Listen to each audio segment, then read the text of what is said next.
Assalamualaikum warahmatullahi wabarakatuh. Selamat datang nih generasi muda NU di tempat duduk yang agak sedikit keras.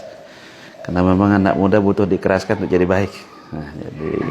Karena Indonesia ini jadi negara berdaulat hari karena memang dulu perjuangan para ulama, para pejuang dulu itu memang sangat keras. Keras dalam gerakan, keras dalam pikiran, dan keras dalam strategi. Maka kemudian tidak boleh melihatnya terlalu lunak untuk mensyukuri kemerdekaan itu. Karena mencintai negara sebenarnya adalah agama sesungguhnya. Allah Subhanahu wa Ta'ala dalam Al-Quran menyebutkan posisi orang cinta kepada negara itu, kepada waton itu, pada posisi yang ketiga. Telah bertauhid, kemudian percaya terhadap malaikatnya Allah. Nah, yang ketiga ini fungsi-fungsi cinta kepada waton. Yang di situ orang berilmu. Negara ini tidak bisa menjadi negara hari ini seperti ini dengan dijajah panjang ratusan tahun itu kalau kemudian tidak disokong oleh orang-orang dengan kapasitas keilmuan tinggi, para ulama pada saat itu, dengan konsep-konsep kebangsaan yang luar biasa. Nah, oleh karena itu hari ini generasi muda Indonesia hari ini tidak boleh kemudian memaknai kemerdekaan itu parsial hanya kemudian dengan seremonial, apalagi kemudian alergi dengan bendera, alergi dengan lagu-lagu kebangsaan. Islam ini seni, negara ini juga harus dibangun dengan seni. Sejarah dakwah Islam di Indonesia dan sejarah dakwah panjang Islam itu sesungguhnya kalau kita kaji ada 3 fase akhir, kalau kita boleh kaji ya, tidak usah terlalu dari Nabi Adam kepanjangan, dari Nabi Musa kemudian Nabi Isa sampai kepada Nabi Muhammad. Di tren dakwah zaman Nabi Musa itu adalah tren dakwah sihir. Jadi siapapun pada zamannya Nabi Musa itu yang sihirnya paling tinggi itu paling mulia saat itu. Nah, akhirnya Allah mengutus Nabi Musa dengan diberikan mukjizat tongkat yang berubah menjadi ular yang berbisa. Satupun tukang sihir waktu itu tidak mampu melakukan itu. Hanya kemudian mereka menyatakan diri menjadi orang yang beriman, bertauhid kepada Allah Subhanahu wa Ta'ala. Jadi kejayaan masa sihir itu selesai di zaman Nabi Musa. Kemudian diutuslah Nabi Isa oleh Allah Subhanahu wa Ta'ala. Itu zaman ilmu kedokteran paling tinggi itu di situ. Apa buktinya? Nabi Isa diberikan mukjizat oleh Allah bisa menghidupkan orang mati. Dokter hari ini belum ada. Maka puncak ilmu kedokteran adalah di zamannya Nabi Isa. Lalu Nabi Muhammad apa? Nah, puncak sastra itu ya sekarang. Makanya jangan sampai kemudian orang memaknai kebangsaan ini kayak orang paranoid melihat kiai berpuisi, kemudian ada kalangan pesantren gondrong, tidak pakai peci, ngomong nyeleneh, karena memang itu bagian dari seni berdakwah, seni mengkomunikasikan kebaikan. Karena kebaikan itu sendiri adalah seni. Nah, oleh karena itu merayakan kemerdekaan Republik Indonesia hari ini tidak boleh kemudian dimaknai sependek celana orang yang suka celana pendek. Kita harus memaknainya panjang sepanjang jubah orang yang senang berjubah. Agak panjang gitu kita melihatnya. Karena tidak bisa melihat Indonesia hari ini adalah cukup Indonesia hari ini. Maka kita harus melihat Indonesia dengan sejarah panjangnya. Indonesia hari ini belum mampu membalas kondisi selama dia terjajah ratusan tahun. Kita baru 74 tahun. Kita dijajah ratusan tahun. Untuk mengembalikan posisi psikologis bangsa Indonesia dengan interval dia dijajah, belum mampu. Kita belum pada posisi itu. Nah, oleh karena itu hari ini generasi muda dan seluruh bangsa Indonesia harus melihat literasi sejarah menjadi buku yang sangat luar biasa untuk kita kaji makin membaguskan diri bangsa Indonesia hari ini. Kalau kemudian sekarang kepemimpinan kita sudah 2, 3 kali, 4 kali sipil ya. Sebelumnya militer-militer, kita lihat ada perbedaan yang kita rasakan. Di dirinya Pak Jokowi yang sekarang sipil dianggap tidak mampu tegas, sekarang sangat tegas kita lihat. Tegas dalam penegakan hukum, tegas kemudian untuk memetakan peta-peta potensi negara. Banyak misalnya perlakuan pemerintah hari ini terhadap koruptor misalnya. Tegas sekali saya lihat. Nyana yang dianggap kakap-kakap dianggap terus. Nah, walaupun masih banyak yang lain. Nah, konteks-konteks seperti ini maka kemudian bangsa Indonesia harus terbangun dengan kesadaran utuh untuk memajukan Indonesia menjadi lebih baik. Warga bangsa ini tidak boleh terlena dengan mimpi-mimpi yang kemudian tidak mampu menjadi kenyataan hidup bagi dirinya.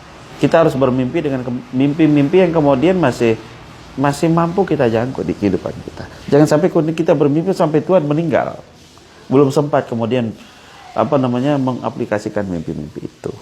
Nah, Indonesia hari ini kalau kita lihat konsep di agama ini adalah figura keagamaan paling benar, paling baik dalam tata negara maupun tata bermasyarakat. Apa yang tidak ada dalam sistem keagamaan kita? Hampir semuanya. Karena bangsa Indonesia ini sangat pintar kontekstualkan agama itu dalam tata undang-undang bernegara. Kita lihat misalnya Pancasila, yang mana yang tidak kemudian akomodatif terhadap ajaran agama? 5-5-nya. Kita punya undang-undang pernikahan, kita punya hampir semuanya, hampir semua masuk di kita. Dengan tanpa kemudian harus menyakiti teman-teman kita di luar yang beda iman dengan kita. Karena ajaran Islam sesungguhnya itu. Kalau kita melihat al-Islamu salihun likulli zaman wa makan, itu dia Indonesia hari ini.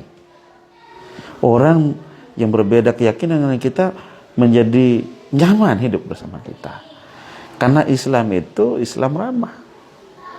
Bukan Islam yang kemudian sibuk menyalahkan sesama umat beriman.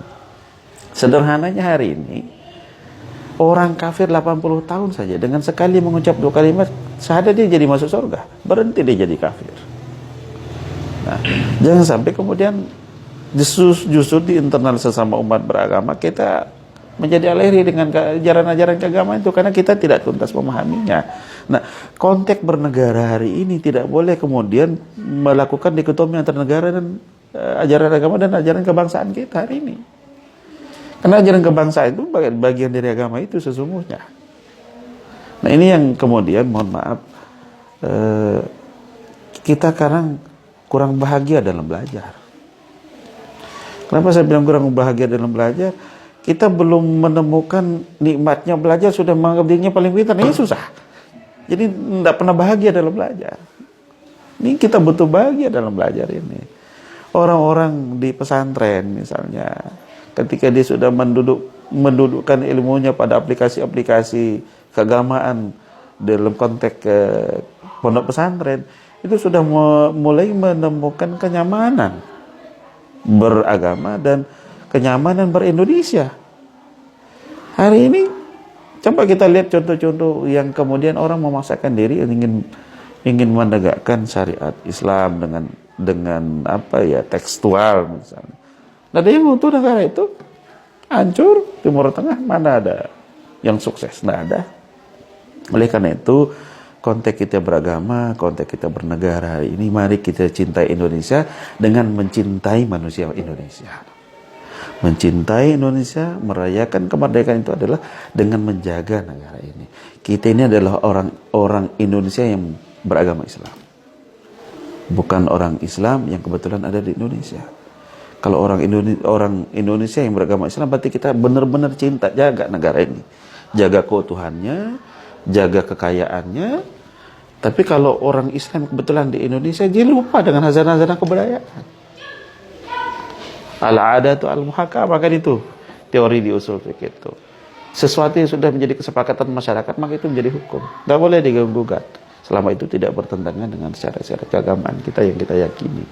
Nah, oleh karena itu, sesuatu yang baik yang sudah terbangun di masyarakat kita, jangan kita otak-atik. Mari kita teruskan. Selama itu kemudian tidak menyakiti siapapun. Karena orang kemudian cepat tersinggung itu karena ada yang tersakiti. Nah, membangun bagaimana kemudian kebersamaan itu dengan tidak saling menyakiti, maka butuh saling melepaskan ego bareng-bareng. Ego agama, ego organisasi, ego-ego yang kemudian bisa membuat persatuan itu menjadi pecah, maka harus kita lebur menjadi satu keindonesiaan kita hari ini. Maka itulah kalau kita mampu terapkan itu, maka kita sudah menjadi bangsa Indonesia yang benar-benar sudah merdeka dari perasaan tidak suka dengan sesama kita. Itu sederhana gambarannya. Jadi kesimpulannya untuk untuk generasi muda NU, misalnya untuk ini sekarang milenial, pesan apa yang kira-kira? Jadilah generasi muda Indonesia yang Indonesia. Karena Indonesia itu kaya semuanya, kaya budaya, kaya karakter, kaya disiplin, keilmuan dan lain sebagainya. Maka kemudian harus generasi milenial hari ini harus kaya dalam konteks-konteks itu juga. Tidak hanya kaya di medsosnya, tapi kaya kemudian memaknai makna yang ada di kita. Mendudukan makna sesuai dengan maknanya. Nah, kadang kan orang tidak mampu memberikan makna yang sesungguhnya terhadap mana yang dibutuhkan oleh makna itu. Nah, sekarang generasi muda harus kemudian agak aware, mampu membuka diri terhadap kemampuan membaca kelebihan yang ada di seputar kita. Kalau yang sederhana itu sudah bisa kita lakukan, Indonesia akan menjadi sangat maju. Kita selama ini pinter bertutur kata, miskin berbuah. Nah, itu yang kemudian orang banyak tidak sukses. Pinter berkata-kata, tapi tidak pinter berbuat, mengkonkretkan kata-kata. Oke, terima kasih Kang Barang waktunya. Saya ditutup dengan doa. Oke. Jadi pesan saya untuk generasi muda NU, mari berbuat terbaik dengan memperbaiki hati agar jangan suudzon terhadap kebangsaan kita. Yang kedua, jadilah generasi muda yang kemudian menjadi pionir sesuai dengan fungsinya hari ini. Karena generasi muda adalah aset terindah dari sebuah negara. Kalau generasi mudanya hancur, udah masa depan udah hancur. Oleh karena itu, kekayaan yang sudah ada di orang tua kita, kekayaan yang sudah ada di negara kita, harus kemudian menjadi ilmu yang harus kemudian di-create oleh kita generasi muda untuk memperindah kekayaan itu. Mungkin itu closing statement dari Tiang. Kita berdoa, doa terbaik kita hari ini, mari kita berfatihah agar bangsa dan negara ini jadi baik. Al-Fatihah.